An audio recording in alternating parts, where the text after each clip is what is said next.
우리가 살면서 참 가슴 아픈 일이 많이 있습니다. 어느 때 가장 슬프고 마음이 아플까요? 저는 그 중에 하나가 누군가에게 비난받을 때라고 생각을 합니다. 나에 대해서 잘 모르고 비난을 하면 넘어갈 수 있어요. 날 모르니까, 잘 모르니까 나를 비난하시나 보다. 나를 잘 아시는 분인데, 나를 오랫동안 겪어왔고 나와 함께 보낸 시간도 만만치 않고 나에 대한 신뢰가 꽤 두터울 줄 알았는데 비난으로 돌아왔을 때 상처가 큽니다. 베드로가 돌아왔습니다. 가이사랴 고넬료의 집에서 예루살렘으로 온 것입니다. 가이사랴는 저 북쪽에 있고 예루살렘은 저 남쪽에 있습니다. 사도행전 10장을 지나 우리가 오늘 사도행전 11장을 보고 있습니다. 사도행전 10장을 처음 시작할 때가 작년 9월이었고 사도행전 10장을 마칠 때가 바로 지난 주였습니다. 거의 한 7개월 걸린 것 같아요. 시간이 꽤 걸렸습니다. 지난주에 보았던 본문 끝에 고넬료의 집에 세례를 베풀었고 고넬료가 며칠 더 머물기를 청하니라 이러고 본문이 끝나요. 그래서 며칠이나 더 머물렀는지는 잘 모르겠어요. 뭐 수일 혹은 수주 모르겠어요. 근데 예루살렘으로 돌아오니까 가이사랴에서 예루살렘으로 돌아오니까 이미 어떤 소문이 퍼졌어요. 그 정도의 시간이 경과한 거죠. 이 소문이 퍼졌는데 분위기가 별로 좋지 않은 겁니다. 오랜만에 베드로 사도가 돌아왔으니 환영하고 반가워하고 이럴 법도 한데 성도들의 반응이 영 냉랭한 것입니다. 교회 분위기가 왜 이러지? 알고 봤더니 베드로 사도를 비난하는 사람들이 있었던 거죠. 자, 2절과 3절을 같이 보겠습니다. 시작. 베드로가 예루살렘에 올라갔을 때 할례자들이 비난하여 이르되 내가 무할례자의 집에 들어가 함께 먹었다 하니. 자, 누가 비난했어요? 할례자들. 할례자들이란 말은 그들은 누굽니까? 유대인입니까? 이방인입니까? 유대인이죠. 난지 8일이면 유대인들은 다 할례를 행하니까. 근데 유대인이기만 합니까? 이 할례자들이?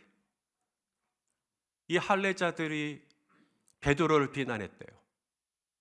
이 할례자들은 유대인으로서 난지 8일 만에 할례를 행하신 분도 맞지만 율법을 준수한 분도 맞지만 동시에 이 할례자들은 지금 초대교회 안에 있는 거 아닙니까? 그리고 사도 베드로를 비난한다는 것은 거의 그 정도 급인 겁니다. 오순절날 다락방에 성령 받을 때 이 할례자들도 있었을 수 있습니다. 베드로가 성전 미문에 앉아있던 이 지체장애자를 이렇게 세웠을 때 나사렛 예수의 이름으로 일어나 걸어라 이렇게 세웠을 때 그 현장에 있었던 사람일 수도 있습니다. 할례자들. 성령 받고 초대교회 성도들이 제 것을 자기 것이라 여기지 않고 유무상통을 했죠. 집 있는 자는 집을 팔고 밭 있는 자는 밭을 팔고 그 우리 가운데 공동체 가운데 가난한 사람이 있으면 안 되니까 서로의 필요를 따라 물질을 나누어 줬던 그 행렬에 그 반열에 이 할례자들도 있었을 수 있습니다. 사도행전 8장부터 시작됐던 초대교회에 대한 핍박.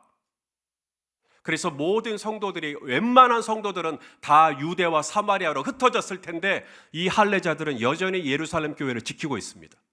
분위기가 험악한데 믿음 생활하기가 어려운데 핍박이 있는데 사내들의 공예는 지금도 예수님을 믿는 사람들을 잡아서 죽이려고 하고 있는 이때에 이들은 예루살렘 교회를 떠나지 않고 지켰던 사람들.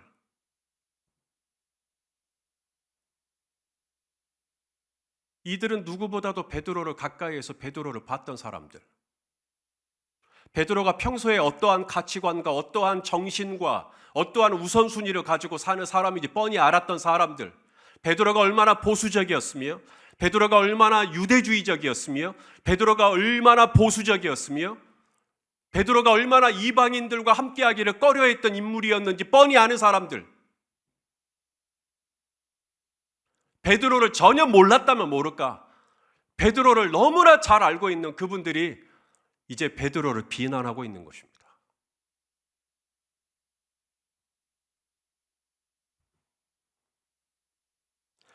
대화를 망치고 관계를 망치는 6가지 말이 있다고 해요.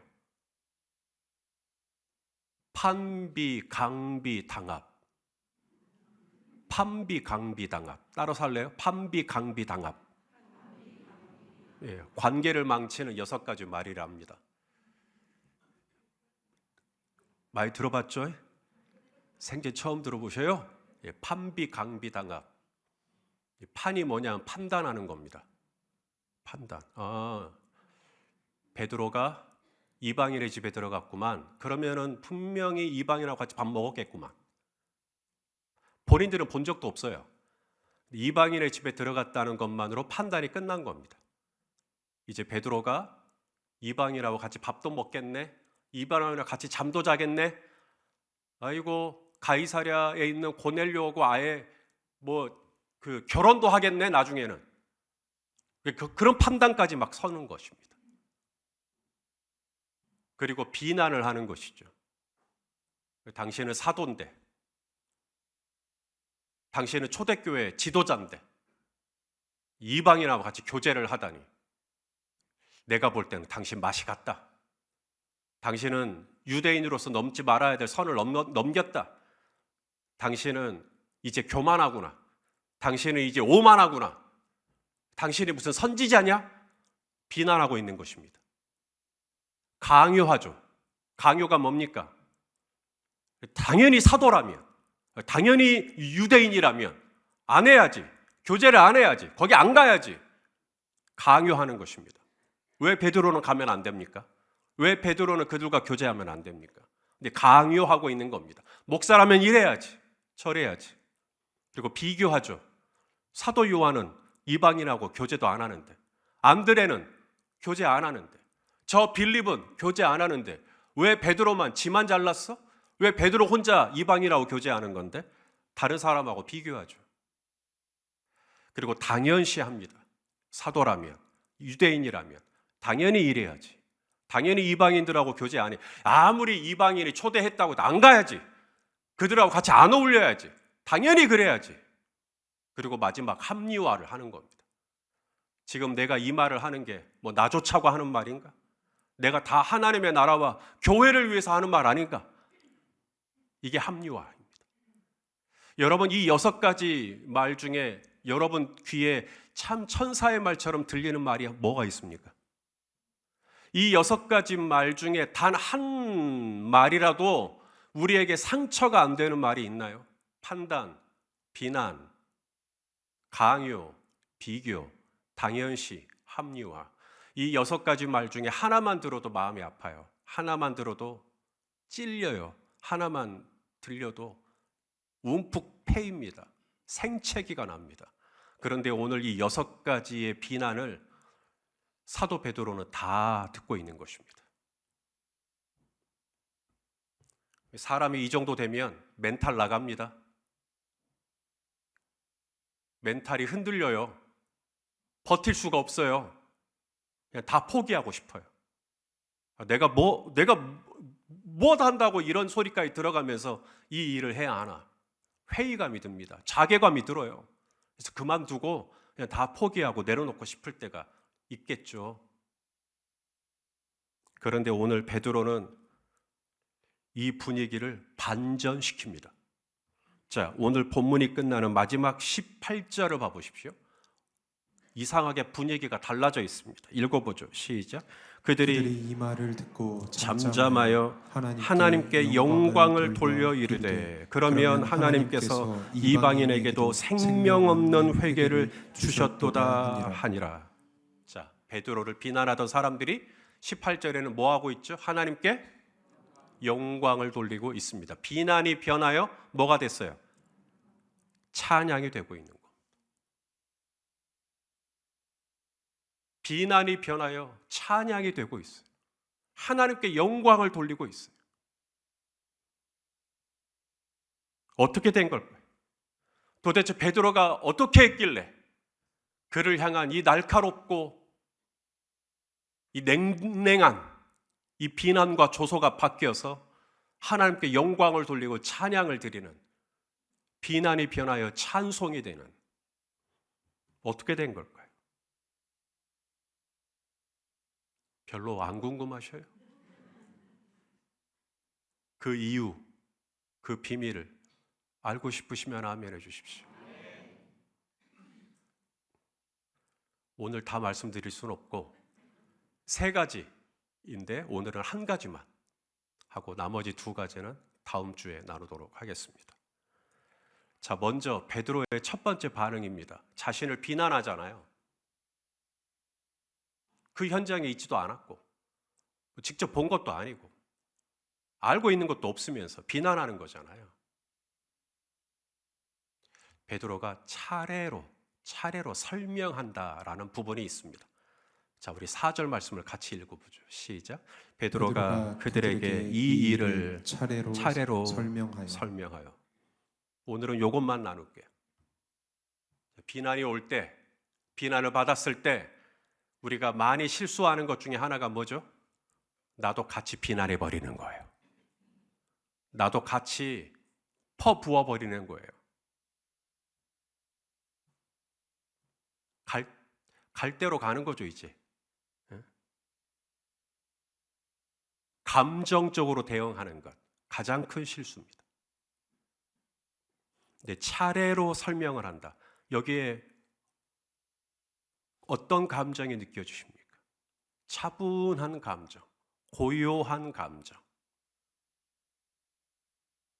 차례로 설명한다. 이 차례로라는 말이 원어로 그 영어 성경으로 보니까 스텝 바이 스텝이에요. 스텝 바이 스텝.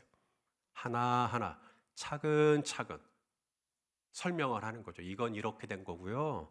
저건 저렇게 된 거고요. 차근차근.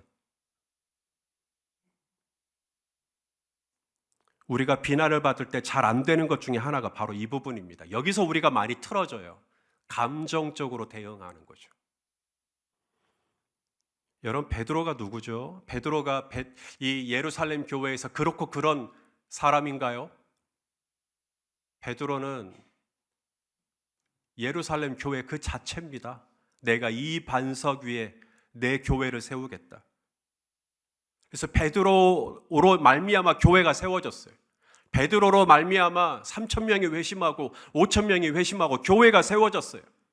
지금 유대와 사마리아로, 지금 저 가이사랴에 있는 로마 군대까지 이 복음이 전파될 수 있었던 건 다 베드로 때문이었어요.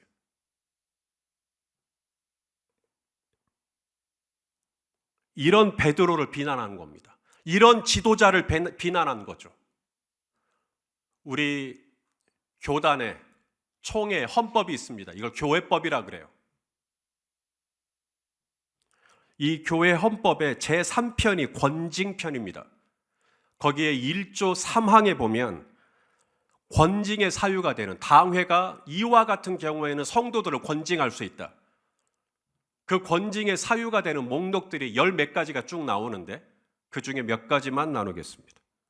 성경상의 계명에 대한 중대한 위반 행위를 했을 때 당회는 당신들을, 우리 성도님들을 권징할 수 있습니다.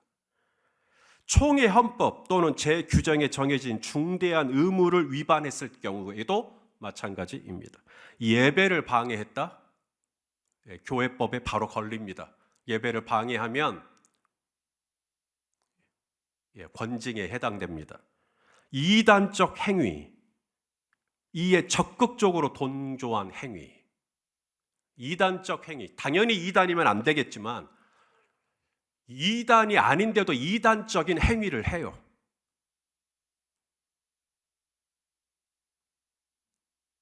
이단적 행위의 가장 큰 특징은 비밀로 하는 것입니다. 기도해 드리게요. 비밀로. 성경 공부 가르쳐 드릴게요. 비밀로. 절대로 담임 목사님한테 알려드리면 안 됩니다. 이단적 행위입니다.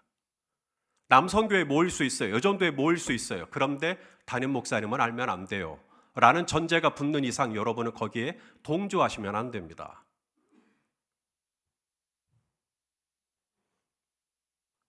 그리고 또 하나가 뭐냐면 허위 사실을 유포하는 것입니다.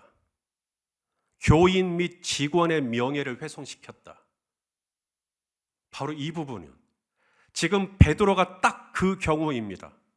베드로가 왜 요빠에 있다가 가이사랴로 갔는지, 왜 거기서 이방인 고넬료의 집에 들어갔는지, 왜 베드로가 이방인 고넬료에게 세례를 주었는지 자초지종도 제대로 알지 못하면서 베드로가 이방인의 집에 들어갔다는 그 하나만 가지고 그야말로 가상으로 소설책을 한 권 써서 사람들을 선동하며 베드로를 비난하고 있는 것이죠. 여기 베드로를 비난했다라는 말, 디아크리소, 이건 분리시킨다는 뜻을 의미합니다. 교회를 분리시키고 있는 거예요. 베드로와 베드로를 비난하는 사람들 사이에서 교회를 분열시키고 있는 것입니다. 이런 할례자들을 어떻게 하면 좋을까요?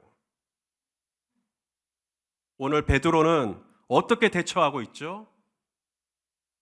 교회 법을 탁 들이밀면서 이 사람들을 권징하자고, 이 사람들 치리하자고 그렇게 할 수도 있었겠지만 베드로는 그렇게 하지 않습니다.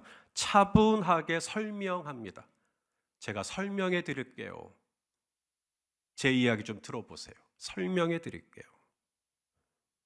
차를 타고 가다가 접촉사고가 났어요. 두 사람이 차에서 내려요. 누가 이길 것 같으세요? 목소리 큰 사람이 이길까요? 우리가 일반적으로 목소리 큰 사람이 이길 거라고 알고 있죠. 심리학적으로 보면 목소리 큰 사람이 진 겁니다. 목소리가 왜 커지냐면 본인이 쫄리기 때문이에요. 본인이 지금 억지를 부리고 있다는 걸 본인도 알아요. 본인이 잘못한 걸 본인도 알아요. 그런데 뭔가 이 분위기가 계속 이렇게 가다가는 내가 잘못한 거로 될 것 같으니까 목소리를 높여버리는 겁니다. 화를 내버리는 거죠. 그러니까 누가 여러분에게 소리를 내면 저분 쫄렸구나. 제가 작년에 남아공 선교지 신방을 갔어요. 선교사님 집에 큰 강아지가 한 마리 있었습니다. 등치가 정말 커요. 지금 제가 앞에 와 있고 한참 뒤에 저 강아지가 있는 건데 그냥 딱 서 있어만 해도 제 허리까지 되는, 만약에 두 다리를 들고 일어서기라도 하면 제 키를 훌쩍 넘는 진짜 큰 개였습니다. 하루에 1시간 정도 동네 한 바퀴를 산책을 시키는데 저에게 기회를 주셨어요. 그래서 제가 종종 이제 이 강아지와 함께 동네를 쫙 도는 거죠. 30분, 1시간. 그러면 각각 집마다 강아지들 키우시는 분들이 많죠. 이 강아지들이 막 짖어요. 그런데 선교사님 개는 똑같이 짖을까요? 선교사님 개의 눈에는 개들이 하찮게 보여요. 쬐끄만한 게 지금. 저랑 같이 뭐 하는 동안에 한 번도 얘는 짖은 적이 없어요. 목소리 큰 사람이 이긴다. 만일 그랬다면 오늘 본문의 결론은 완전히 다르게 갈 수 있었습니다. 누가 이기냐고요? 목소리 큰 사람이 아닙니다. 그럼 목소리가 작은 사람이냐? 아니요. 목소리가 작다고 해서 이기는 것도 아닙니다. 그럼 누가 이기느냐? 차례로 설명할 수 있는 사람. 차례로 설명하는 거예요. 솔로몬이 이런 얘기를 했습니다. 잠언 15장 1절 읽어보죠. 시작. 유순한 대답은 분노를 쉬게 하여도 과격한 말은 노를 격동하느니라. 베드로는 자신을 비난하는 할례자들에 대해 과격한 말로 격동할 수 있었어요. 내가 누군데? 감히 나를. 하지만 베드로는 과격한 말로 격동시키는 게 아니라 유순한 대답을 하기 시작합니다. 차례로 설명을 하죠. 이리 좀 와보세요. 잠깐 모여보세요. 우리 안수 집사님들 잠깐 모여보세요. 우리 권사님들 잠깐 모여보세요. 우리 목자 목녀님들 잠깐 모여보세요. 유순한 대답을 합니다. 그때 무슨 일이 일어나느냐? 그 유순한 대답, 그 유순한 설명을 듣는 동안에 이 할례자들의 마음이 점점점 캄다운이 됩니다. 차분해져요. 오늘 마지막 할례자들이 잠잠하여 하나님께 영광을 줘요. 잠잠하여, 이게 차분해진 거예요. 차분해지고 그리고 가만히 들어보니까 이게 말이 맞는 거죠. 그래서 하나님께 영광을 돌렸다. 우리 예수님 십자가에 못 박히실 때 사람들이 예수님 비난했나요? 안 했나요? 거기 없어서 몰라요? 우리 예수님 십자가에 못 박히실 때 사람들이 예수님 비난했어요? 안 했어요? 했어요. 엄청나게 비난했죠. 네가 하나님의 아들이요? 네가 하나님의 아들이면 내려와 봐. 종교 지도자 중에 한 명은 예수님의 얼굴에 침을 뱉었다고 했어요. 침을 뱉었어요. 비난이죠. 침을 뱉어요. 탁 뱉어버립니다. 그리고 종교 지도자 중에 한 사람은 예수님의 얼굴을 수건으로 가려요. 그리고 주먹으로 때립니다. 누가 때렸게 맞춰보라고. 네가 선지자라며. 누가 너 때렸어? 맞춰봐. 비난이죠. 모욕감을 주는 것이죠. 로마 군인 중에 한 명은 갈대 가지고 예수님의 머리를 툭툭 칩니다. 하나도 안 아프겠다고요? 이건 아프고 안 아프의 문제가 아니에요. 모욕을 주는 것입니다. 예수님의 이마에 네가 왕이라며, 네가 유대인의 왕이라며. 근데 왕관을 씌울 수는 없으니 가시관을 씌우는 겁니다. 가시로 관을 엮어가지고 예수님의 이마에 씌우는 거죠. 모욕이죠. 비난이죠. 예수님 어떻게 하셨죠? 그들이 그렇게 예수님을 비난할 때, 그들이 그렇게 예수님을 판단하고 예수님을 비교하고 예수님에게 강요를 하고 예수님을 당연시 여기고 예수님에게 합리화를 하면서 그렇게 예수님을 모욕을 줄 때 예수님 어떻게 반응하셨냐고요? 같이 싸워요? 같이 소리를 내요? 같이 화를 내요? 과격한 말로 격동시켜요? 우리 예수님 아무 말씀하지 않으셨습니다. 바로 이 대목이 본디오 필라투스의 눈을 휘둥그레 뜨게 만든 거예요. 이런 죄수가 없거든요. 백부장 고넬료의 눈을 깜짝 놀라게 한 것입니다. 이런 죄수가 없거든요. 스위스의 정신분석학자 퀴블러 로스, 이분은 죽음과 임종에 대해서 깊이 연구한 정신과 의사인데, 이분이 많은 환자들을 임상하면서 책의 내용에 사람이 어떤 충격적인 일을 당했다, 충격적인 소식을 들었다, 예를 들어서 당신은 암이다, 이런 얘기를 들었다, 혹은 오늘 본문과 같은 경우 비난을 듣는 거죠. 당신은 할례자로서 무할례자의 집에 들어가서 그들하고 같이 밥 먹었다. 자, 이런 충격적인 이야기를 들었을 때 사람이 나올 수 있는 5가지의 반응이 있어요. 첫째가 뭐냐면 부인하는 겁니다. 그럴 리 없어. 내가 무슨 암이야. 난 아니야. 부인하는 거죠. 뭔가 이 의사 선생님이 뭔가 착각하고 있는 거 아니야? 나 아닐 건데. 내가 아닐 건데. 너는 십자가, 저 사람을 십자가에 못 박아라. 아닐 거야. 왜 나한테 십자가래? 아유, 아닐 거야. 내가 잘못 들은 걸 거야. 나는 그렇게 십자가형을 당할 만큼 내가 그래 잘못한 거 없어. 부인하는 거죠. 그다음 두 번째가 분노하는 겁니다. 왜 나만 십자가에 못 박혀야 되는데? 나보다 더 많은 죄를 지은 저 사람들은 저렇게 버젓이 잘 지내는데 왜 나한테 이런 일이?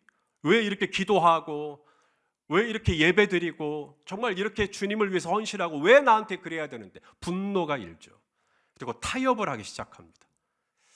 주님, 저 이번에 한 번만 살려주시면 제가 이렇게 하겠습니다. 타협을 하기 시작합니다. 이번에 십자가형을 언도받지 않게 해주시면 제가 이렇게 하겠습니다. 그리고 슬픔이 뭐냐면 타협이 안 되니까 슬픔, 좌절, 깊은 절망을 경험하는 겁니다. 이제는 아무도 나를 좋아하지 않겠구나. 이제 다 나를 떠나겠구나. 깊은 우울감을 경험하죠. 그리고 나서 마지막 단계가 수용을 하는 겁니다. 이렇게 부인에서 수용까지 가는 길목이 굉장히 길어요. 이것을 그래프로 이런 식으로 그려놨어요. 퀴블러 로스가.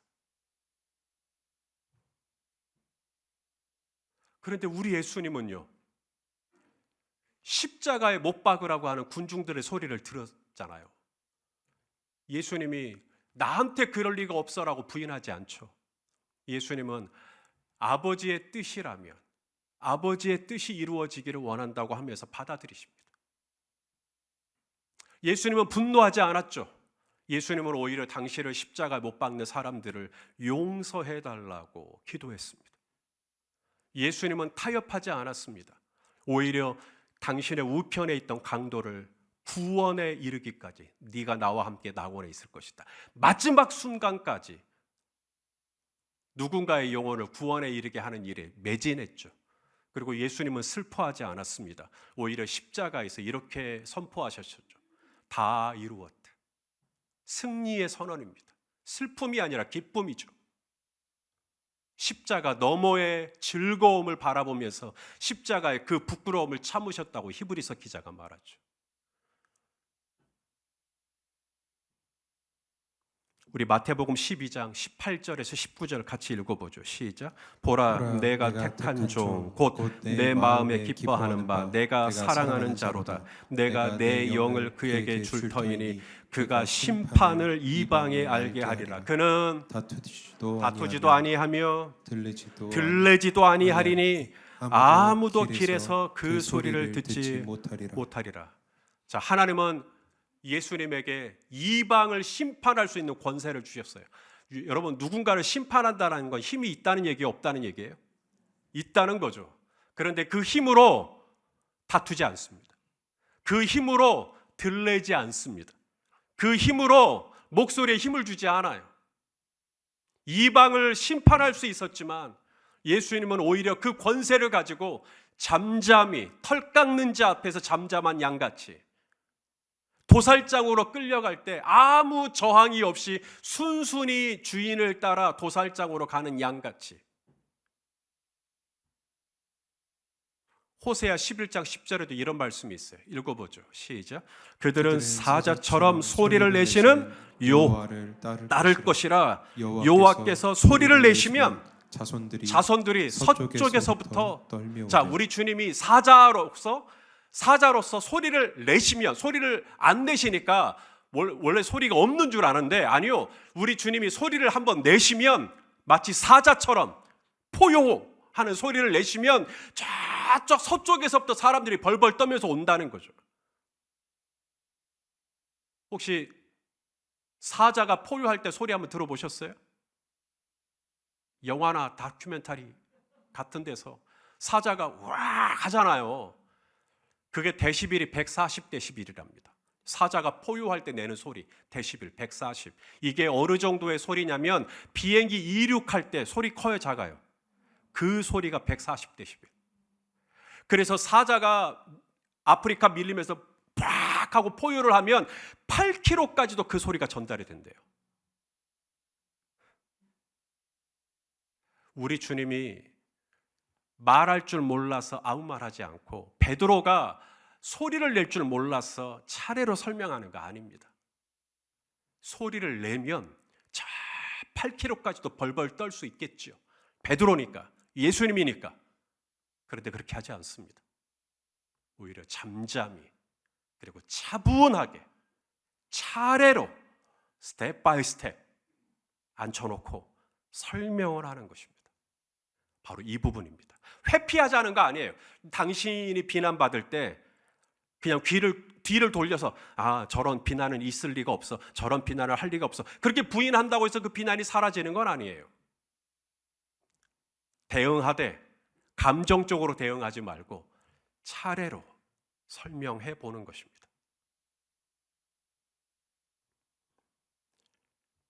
베드로는 예수님이 십자가에 못 박히실 때 가장 가까이에서 예수님을 보았던 제자 중에 한 명입니다. 다른 제자들은 다 흩어지고 도망갔을 때 베드로는 예수님을 따라서 멀찍이 따랐지만 베드로를 따라서 그 대제사장의 뜰까지 갔던 사람이니까 베드로가 다 본 거죠. 예수님이 비난받을 때, 예수님이 침뱉음을 당할 때, 예수님이 주먹으로 맞을 때 예수님이 어떻게 반응했는가를 베드로는 다 본 거죠. 그래서 베드로가 쓴 편지가 있어요. 성경에 베드로 전서입니다. 베드로전서 2장 22절에 베드로는 예수님이 이렇게 반응했다라고 쓰고 있어요. 읽어보죠. 시작. 그는 죄를 범하지 아니하시고 그 입에 거짓도 없으시며 욕을 당하시되 맞대어 욕하지 아니하시고 고난을 당하시되 위협하지 아니하시고 오직 공의로 심판하시는 이에게 부탁하시며. 이게 베드로가 보았던 예수님의 비난에 대처하는 자세였어요. 그래서 그랬을까요? 오늘 예루살렘 교회로 오랜만에 왔는데 형제분들이, 성도들이 자신을 바라보는 눈빛이 이상한 거예요. 사람은 말하지 않아도 압니다. 스쳐가는 눈빛 하나만으로도 많은 메시지를 읽어낼 수가 있어요. 그때 베드로가 어떻게 반응하느냐? 맞대어 욕할 것이냐? 맞대어 화를 낼 것이냐? 하지 않으시고 차례로 설명하기 시작합니다. 예수님의 모습을 생각했겠죠. 예수님의 반응을 기억했겠죠. 이 부분에서 그 과격했던 분위기가 누그러져요. 그 거칠었던 교회 분위기가 잠잠해져요. 초대교회를 분리시키려고 했던 원수들의 괴계가 박살나는 순간이었습니다. 인생을 살면서 비난받을 일이 전혀 없었으면 좋겠어요, 우리 성도님들은. 그러나 사람과 관계하는 중에 비난받을 일이 없기를 바라는 것은 마치 비가 오는 날 비 한 방울 안 맞고 길을 건너기를 바라는 것과 똑같은 일입니다. 비난을 받는 것은 당연한 것이지만 비난을 받을 때 어떻게 대응할 것인가는 내가 선택할 수가 있어요. 비난을 받을 때 어떻게 해야 할 것이냐. 오늘 베드로는 예수님을 떠올렸어요. 예수님이라면 어떻게 하셨을까? 예수님이라면 맞대어 욕하지 않으셨을 거야. 예수님이라면 맞대어 화내지 않으셨을 거야. 그리고 부릅니다. 우리 할례자 형제분들 잠깐 저 좀 보시죠. 설명하는 거예요. 차분하게. 여기서부터 첫 열쇠가 거기서부터 딱 끼워지는 겁니다. 내가 당신을 비난했는데 당신은 나에게 차례로 설명해 주시는군요. 여기서 할례자들의 마음이 누그러져요. 사랑하는 여러분, 비난받을 일이 전혀 없으면 좋겠거니와 혹 그런 일이 있어서 치더라도 오늘 베드로가 예수님을 보고 있고 오늘 우리는 사도행전을 통해 베드로를 보고 있고 저와 여러분 안에 정말 복음에 기반한 바른 대처가 나올 수 있게 되기를 소망합니다. 그리고 우리 성도님들이 그 문제를 가지고 그분과 그 누군가와 직면하고 차례로 설명할 때 오늘 하나님이 베드로의 그 비난의 분위기가 하나님께 영광을 돌리는 분위기로 반전된 것처럼 우리 성도님들의 삶에도 그 관계에도 우리 하나님이 반전의 은혜를 주시기를 주님의 이름으로 축원합니다. 기도하시겠습니다. 존귀하신 주님, 교회의 또 하나의 위기를 봅니다. 비난하는 일이 있습니다. 흠을 잡는 일이 있습니다. 험담을 합니다. 편을 나누고 당을 짓습니다. 오 하나님, 이때에 베드로가 어떻게 교회를 지켰는지 봅니다.